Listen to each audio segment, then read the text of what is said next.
buat keputusan kerana Allah. Ramai orang yang berhenti kerja sebab tak tahan. Ustaz, saya berhenti kerja Ustaz. Awal-awal dulu saya kadang-kadang saya pernah jumpa orang yang buat bisnes.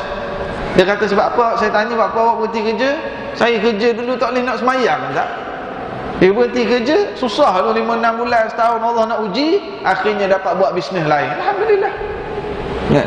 Ada orang dia kerja susah, tapi dalam susah itu dia ada takwa. Allah Ta'ala buka pintu rezeki.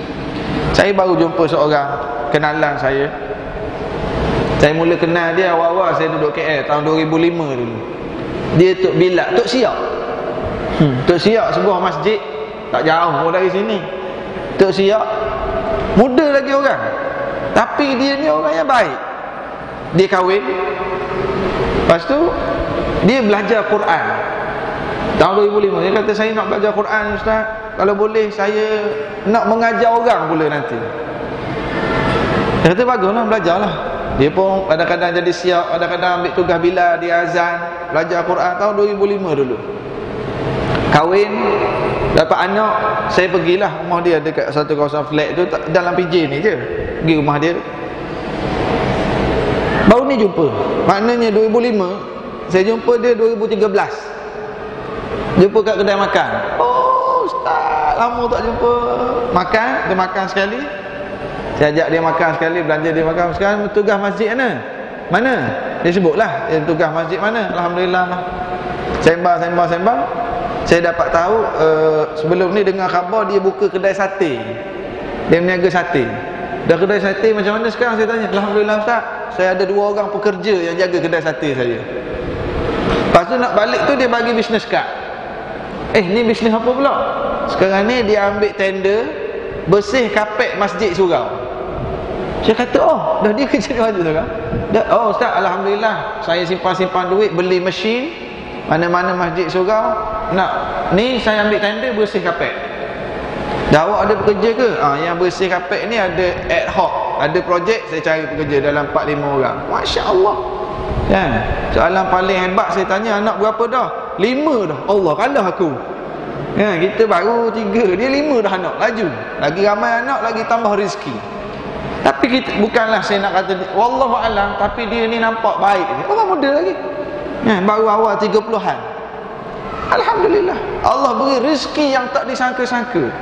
Dah Quran dah khatam ke? Saya tanya dia. Quran saya dah ada kelas sekarang, mengajar orang lah sekarang. Ya Allah. Wa may yattaqillah yaj'al lahu makhraja. Ini maksud beramal dengan ayat. Nak cari rezeki, nak buat bisnes, nak bekerja, cari yang halal. Biar sikit pun, Allah Ta'ala akan buka jalan keluar terhadap masalah. Allah Ta'ala akan beri rezeki yang tak disangka. Ini cara beramal dengan ayat ni. Qala Allah Ta'ala, in tattaqullaha yaj'al lakum furqanan wa yukaffir ankum sayyi'atikum wa yaghfir lakum wallahu dzul fadlil azim. Jikalau engkau semua bertakwa pada Allah, maka Allah akan menjadikan untukmu semua pembezaan antara kebenaran dan kebatilan, juga menutupi kesalahan-kesalahanmu serta mengampuni dosamu, dan Allah memiliki keutamaan yang agung. Yang ni tengok jika kamu semua bertakwa pada Allah, maka Allah menjadikan untukmu semua pembezaan. Tolong garis sikit perkataan pembezaan. Apa maksud pembezaan? Gini, dah kadang kita ada jumpa orang tua kita, atuk kita ke, pak saudara kita ke, ataupun orang-orang yang kita jumpa, dia ni orang baik, orang yang jaga agama, jaga halal haram. Dia ni kita kata dia nak tahu dalil, dia tak berapa tahu ayat Quran, hadis, dia tak tahu sangat. Tapi dia ni orang baik, orang yang jaga halal haram. Dalam hidup dia, dia jaga agama. Dia ustaz ke? Bukan ustaz. Dia baca Quran, boleh bagi ayat hadis bahasa Arab? Tak pandai. Tapi dia bab halal haram dia jaga, cermat. Orang yang macam ni Allah bagi kepadanya furqanan, pembezaan. Apa maksud pembezaan?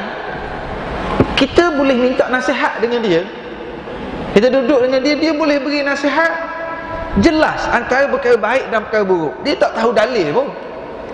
Tapi kita duduk dengan dia boleh bagi nak, oh, sebaiknya awak buat beginilah, masalah macam ni, kalau awak nak bertindak, awak buat. Kadang-kadang kita bukan maksud saya hukum hakam agama. Apa hukum ni? Apa sahabat Nabi ni? Bukan bab tu. Tapi ada orang yang kita duduk dengan dia, kita boleh minta nasihat. Ini Allah Ta'ala jadikan bagi dia furqanan. Dia ni boleh pembezaan antara perkara baik dan buruk. Kita ada masalah dengan partner bisnes kita duduk dengan dia, kita cerita, saya lama dah buat bisnes dengan dia, lama ni nama dia yang run bisnes, saya jaga akaun. Sekarang dia rasa dia macam dia punya bisnes, dia nak take over, saya yang set up company. Dia nampak macam nak take over, sebab dia jaga bisnes. Awal dulu kita orang adalah janji tapi tak ada bertulis. Banyak kes gitu. Orang ni berapa persen, orang ni berapa persen. Jadi saya macam mana nak buat? Kita pun jumpa pakcik ni nak bagi dalil, bagi hadis, dia tak reti. Tapi dia bersifat bertakwa, jaga halal haram. Orang yang macam ni dia boleh nasihat. Dia ni Allah Ta'ala jadikan dia furqanan. Maknanya dia boleh beza benar dan batil. Jadi dia boleh nasihat. Cik rasa sepatutnya kamu buat begini. Dia tak ada dalil pun. Boleh faham tak maksud saya? Ada orang yang macam tu, yang kita boleh beri nak minta nasihat. Dia ni jenis jaga agama, jaga halal haram. Kita pun minta nasihat. Saya ni ada masalah sikit dengan isteri saya. Isteri saya ni baik, mak saya pun baik, tapi mereka ni macam tak boleh nak duduk sekali. Dia ni, kita pun minta nasihat dia. Dia ni tak tahu dalil Quran hadis, tapi dia boleh nasihat. Ini yang kita kata furqanan. Orang yang Allah Ta'ala berikan kemampuan pada dia untuk membezakan yang hak dan batil. Boleh faham? Jelas? Tak semestinya orang tua, kadang-kadang orang muda. Kawan-kawan kita, di kalangan kawan-kawan kita, biasalah huha. Tapi di kalangan kawan-kawan kita ni ada yang dia jenis jaga agama. Mana kita kalau nak minta nasihat, kita jumpa dia, apa masalah ni? Masalah apa? Aku ada 3 orang calon ni, kau tak tahu nak pilih yang mana. Nak kahwin. Di kalangan yang muda, kawan tu boleh nasihat. Kau 3 orang tu macam mana? Dia boleh nasihat. Furqanan. Allah Ta'ala berikan pada seseorang, dia ni boleh beza antara betul salah. Tak semestinya dia ustaz, tak semestinya dia haji, tak semestinya dia tua, tapi dia ni orang yang bertakwa, orang yang jaga halal haram. Allah beri kelebihan perkara ni. Lagi hebat, orang yang banyak qiyamul lail. Dia bukan ustaz, dia bukan haji, tapi dia ni dekat dengan Allah, bangun sembahyang malam. Orang-orang macam ni juga Allah beri panduan kepada dia dalam buat keputusan. Dia kalau dia beri nasihat, kita rasa aku tak terfikir kau nasihat macam ni. Itu orang yang Allah bagi pada dia furqanan. Macam Allah Ta'ala buka hijab untuk dia. Dan bukan saja Allah bagi itu, wa yukaffir ankum sayyi'atikum, ampunkan dosa-dosa, tutup kesalahan-kesalahan, dan Allah memiliki keutamaan yang agung. Kita baca satu lagi hadis yang terakhir malam ni. An Abi Hurairah radhiyallahu anhu qala qila ya Rasulullah man akraman nas qala atqakum faqalu laysa an hadha nas'aluka qala fa Yusuf nabiyullah ibnu nabiyillah ibni khalilillah qalu laysa an hadha nas'aluka qala fa an ma'adinil arab tas'aluni khiyaruhum fil jahiliyah khiyaruhum fil islam idza faqahu. Dari Abi Hurairah radhiyallahu anhu, katanya Rasulullah sallallahu alaihi wasallam ditanya, wahai Rasulullah, siapakah orang yang termulia? Siapa orang paling mulia? Orang tanya Rasulullah, siapa orang paling mulia? Baginda bersabda, itulah orang yang paling bertakwa. Mana ini jawapan pertama Nabi. Orang paling mulia, adakah orang paling kaya? Tak. Orang paling mulia, yang paling besar pangkat? Tak. Yang paling mulia, yang paling banyak dapat undi. Undi manusia dan undi hantu pun dapat. Hantu pun undi dia. Tak. Orang yang paling paling mulia? Yang paling handsome? Tak. Siapa yang paling mulia? Atqakum. Jawapan Nabi, orang paling mulia ialah orang yang paling bertakwa. Tak semestinya ustaz. Kadang-kadang ada yang duduk depan ni lebih bertakwa lagi pada ustaz yang duduk ceramah. Ramai kan? Yang ramai lagi yang lebih bertakwa daripada yang dah pergi haji. Dia tak pergi haji lagi, tapi dia lebih bertakwa. Jadi Nabi sebut orang paling mulia ialah orang yang paling bertakwa. Lalu sahabat kata, tak, bukan hal tu yang kami tanya, tapi syahid poin hadis ni ialah jawapan pertama Nabi. Yang paling mulia ialah orang yang paling bertakwa. Cuma sambungannya, bila sahabat kata bukan tu, lalu Nabi kata kalau gitu yang paling mulia ialah Yusuf. Dulu kita pernah baca hadis ni kalau ingat, masa kita baca tafsir surah Yusuf. Yusuf bin apa? Tak ingat dah. Ni kena berdiri tak kursi ni. Apa nama ayah Nabi Yusuf?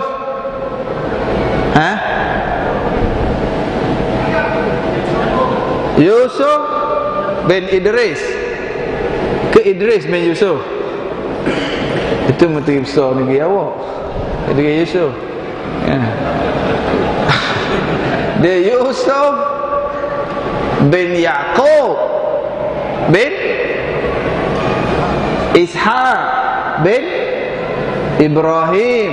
Ini dia panggil mulia, bin mulia, bin mulia, bin mulia.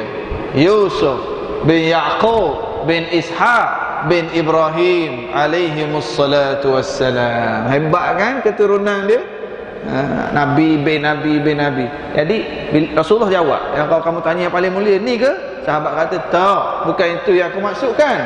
Lalu Rasulullah tak jawab, tentang keturunan bangsa Arab yang kau tanyakan, orang yang paling baik pada masa jahiliah dan baik pada masa Islam apabila mereka mengerti benar-benar syariat Islam. Maknanya nak beritahu orang yang zaman jahiliah dulu, walau dia yang paling hebat zaman jahiliah, bila dia masuk Islam, dia faham Islam, dia jadi lebih baik.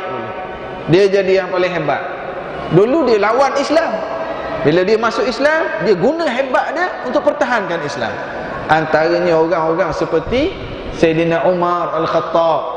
Ini orang yang zaman jahiliah tu kuat menentang Islam. Bila dia masuk Islam, dia bila faham Islam, dia menjadi orang yang paling bertakwa kepada Allah Subhanahu Wa Taala. Ini orang yang mulia.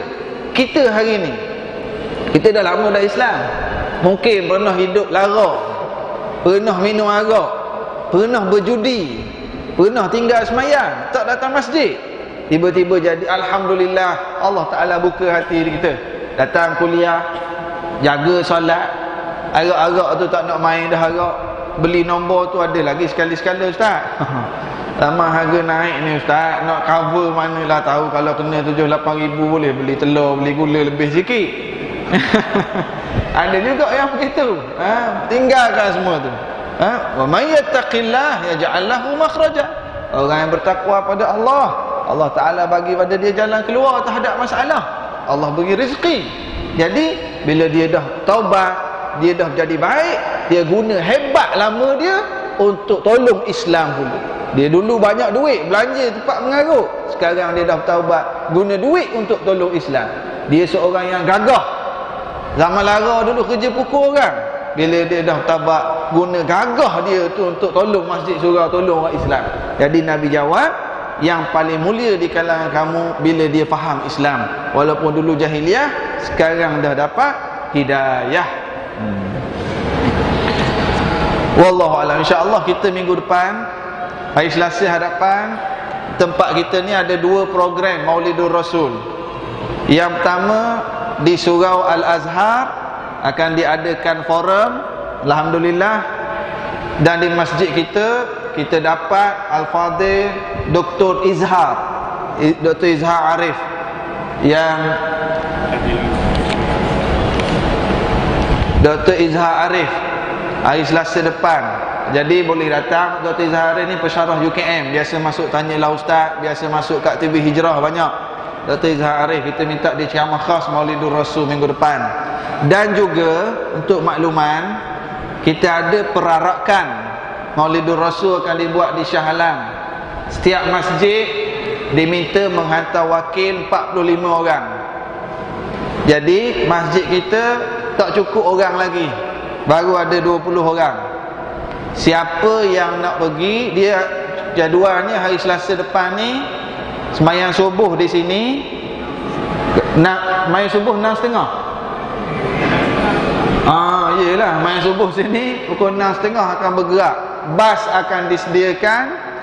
Jadi siapa yang nak pergi, bagi nama kepada Timbalan Nazir ataupun SU ataupun Ustaz Zul, bagi nama dan datang main subuh hari Selasa, terus bergerak ke perarakan di Shah Alam.